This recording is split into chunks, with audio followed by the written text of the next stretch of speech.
Сәлем достар, менің арнама қош келдіңіздер.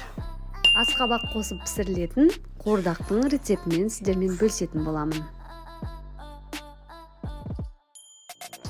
Бұл тағамды жасау үшін бізге 2 ыдыс керек болады. Біз осылай қазанымызға аздаған май құямыз. Екінші ыдысымызға сәл көбірек май құямыз. Бұл жерде картопымызды және асқабағымызды қызарғанша қуырып алатын боламыз. Етімізді баяу отта жақсылап қуырып бастаймыз. Картоптарымызды осындай үлкен бөліктерге бөліп, тазалап жуып аламыз. Енді үстіне өзіміздің қалауымыз бойынша тұз, қызыл паприка, бұрыштарды, дәмдеуіштерді қосамыз. Жақсылап араластырып, енді осы картопымызды майымызда қуыратын боламыз.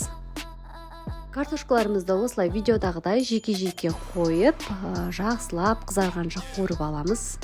Содан соң қуырылған картошкаларымызды етіміздің үстіне салып, ол жақта бөлек тағы да қуыратын боламыз. Бір бас жуамызды осылай жарты кольца етіп турап, еттің үстіне салып қуырамыз. Болгар бұрышын және сәбізімізді, сонымен қатар сарымсақ саламыз. Мен 2 бас сарымсақты турап салдым. Піскен картоптарымызды осылай екінші қазанымыздың үстіне салып, баяу отта жайлап қуыра беретін боламыз. Енді картошкамыз секілді асқабақтарымызды қабығын ашып, осылай үлкен бөлшектерге турап аламыз.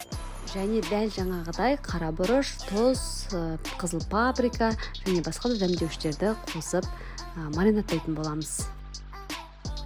Асқабақтарымызды да осылай қуырып алатын боламыз. Қатты уақытта ұстаудың қажеттілігі жоқ. Шамалы уақыттан кейін бұл асқабақтарды да қазанымызға салып қуыратын боламыз. Мен бұл жерде ешқандай дәмдеуіштерді қоспадым. Тек татымына қарай тұз қосамыз. Дәмдеуіштері жеткіліксіз деп ойлаймын, себебі картошкамен және асқабағыма жақсылап қосылды. Үстіне аздаған салқын суды құйып, өте баяу отта пісіріп алатын боламыз. Міне менің асқабақ қосылған қуырдағым дайын болды. Сіздер де жасап көріңіздер, өте дәмді тамақтардың бірі. Арнама тіркелуді ұмытпаңыздар, керектеріңізге жарасын.